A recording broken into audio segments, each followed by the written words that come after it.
Hey everybody, Jason Burmis here, and if you had hopes for a de-escalation or a peaceful resolution, that's what we're about here.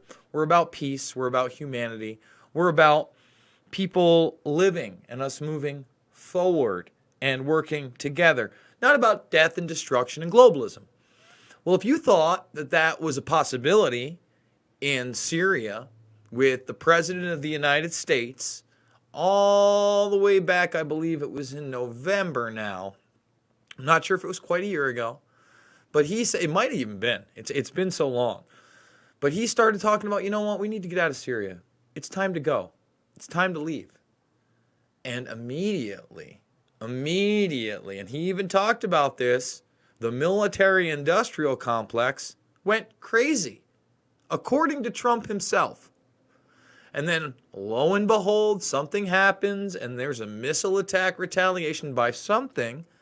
I mean, a fake attack in Damascus. Say it with me. It was a fake attack in Damascus. They said chemical weapons had been used. They showed us video of a hospital and children. And many people bought into the propaganda, including Trump's daughter.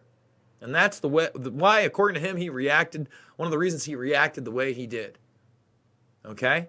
Well, now with the leak of the OPCW report, it's only been confirmed again and again because you had people like Pearson Sharp and I believe it was Robert Fisk on the ground saying, I don't think there was any kind of attack here. In fact, Tulsi Gabbard, running for president, asked James Mattis, the then Secretary of Defense, what evidence they had that an actual chemical attack had taken place, and then who did it. And he said he believed an attack had taken place, but even after they proved that an attack had taken place, they wouldn't be able to prove who did it. You know, you send CNN reporters in there to sniff a backpack and say it's, definitely a chemical attack. Definitely a chemical attack. Well, now we got bombs going again. We got missile strikes. And Israel, who has stayed on the sidelines a lot lately in regards to what's going on in the Gulf region, and Iran, wink, wink, well, they hit some Iranian targets, according to them. And let's just go through the media barrage. And so this is out of Al Jazeera. They're saying that civilians were indeed killed, at least 4. And this was one of the initial reports. Let's just read a little bit of it. Israeli warplanes targeting Syria military positions in Homs and Damascus outskirts in Syria in an attack that killed at least 4 civilians and wounded another 21, Syrian state media said. Now, I've seen reports of 14, 15 killed, 16 killed. It's pretty unbelievable.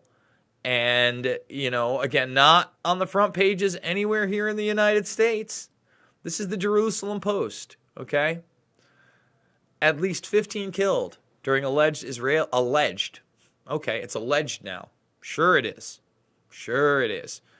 And, you know, we'll get to why this is really important. And at the same time, apparently Assad tried to retaliate. That's what they're saying. But we don't know whether this is true. That a stray missile, we don't know that's from Syria, struck Cyprus, okay? So, again, we don't know what struck Cyprus, but we do know that Israeli jets hit Iranian targets. Oh, it's about Iran. It's about Hezbollah again. So here it comes. You know, Israel's just defending itself against Hezbollah and Iran and the Iranian Revolutionary Guard. And Assad's a bad guy. You know, we shouldn't be withdrawing. We need to stay. So, again, here we go. We can watch this now. Oh, yeah, that's what we need to do. Unbelievable. So, you know, they did intercept some of these missiles. There could have been a larger loss of life, for sure. Oh, my goodness. So this is it. You think that this isn't going to be an escalation? You would be way, way, way off. And now we have the analysis here that alleged Israeli strike in Syria had advanced Iranian weapons supply. And there's propaganda out there that somehow Iran has this way advanced missile system now that they knocked out a U.S. drone in the sky. Do you understand what I'm saying here? We wouldn't have let that drone get knocked out of the sky unless we wanted that drone knocked out of the sky. They don't have. Do you think they just suddenly got advanced missile systems and then they just suddenly took down a drone? Again, no one seems to be talking about how they put a Navy plane with actual soldiers on it in their airspace at the same time as that drone and tried to bait Iran into shooting that down. And of course they didn't take that bait, but they couldn't. Well, I mean, what were they supposed to do? I mean, there was an unmanned aerial vehicle in their airspace surveilling them. Oh, it was in international waters, Jason. Give me a break. Give me a break. All of a sudden goes down. And now, Israel's hitting those advanced weapons labs. We need to hit these advanced weapons labs or they're going to take them out. So as these strikes, so now we have 16 killed. So like I told you, at least 4 civilians, 14, 15, 16. Now we have 21 wounded. We have stray missiles in Cyprus. And what's happening in the United States? Are we talking about this? No, I'm sure it'll be a side note to help Israel. What are we talking about? We're talking about the Iran nuclear deal and that they now have enriched more uranium than that deal that we broke. So now we have the drumbeat on many angles and we have actual military aggression once again by Syria. Okay? So Syria and Iran right now, it's happening. So here's my prediction. We're gonna start to ramp troops up, probably not only in the Gulf region, but in Syria as well. Remember, we haven't left there. We've been saying we're gonna leave. We haven't left. And then you have Ben Stiller before Congress talking about more aid when it really meant more sanctions. Did a whole video on that with Rand Paul talking to him, being like, you know what? I don't know that sanctions are the answer. I don't know that more of these white helmets are the answer when they've been connected to al-Nusra and al-Qaeda, So once again, they never planned on just giving everything back to Bashar al-Assad. That is not what they planned on doing, okay? At all, ever. Never in the plan. They want that entire Eurasian region. And the nation of Iran, with 81 million citizens, probably plus, that's the biggest domino to fall there. And if you think they want their military out of Syria, come on. You think this was about ISIS and some guys riding around in Chevy trucks with AK-47s? Never about that. Never about that. Always about the plans they wrote about 20 and 30 years ago in their white papers, in their PNAC documents. People like Pompeo and people like Bolton have been absolutely unabashed about their viewpoints here. And I pray to God that I am 100% wrong.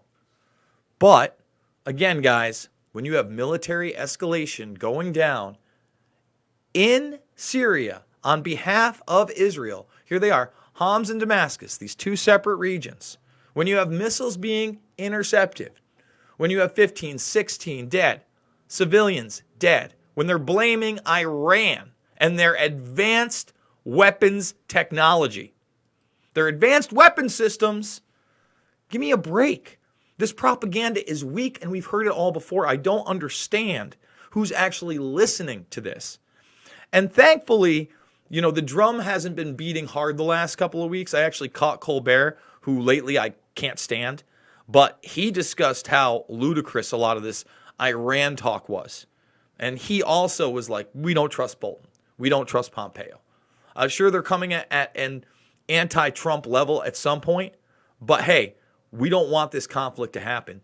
And I got to tell you, I'm waiting on what the White House is going to see about these latest airstrikes in Syria. So folks, if you enjoy my stuff, if you're new to this channel, please subscribe right now, share it on social media, thumbs it up, ring that bell for notifications. We're putting out 3, 4, 5, 6, 7 videos a day. We did 6 yesterday. John Walker Lind, the American Taliban released. North Korea, who's running Nexium right now. Scandals at Disney. Dershowitz wants the lawsuits about Epstein and him thrown out. We had Corbett on China. We had Robbie Martin on the program. Earlier today, we talked about Soros. That's right. George Soros and Charles Koch coming together for their own little think tank. It's not about right and left. It's about right and wrong. Quincy Institute. And I'm doing this 100% on my own, so it is much appreciated if you can give my GoFundMe a boost. Believe me, I am trying hard right now to do 30 to 50 videos of quality about subjects that do matter a week. And you guys out there have been very generous and are helping me. I'm almost halfway there, about halfway through this month's campaign. So thank you very much, guys. I will continue to make videos, and I'll see you guys on the flip.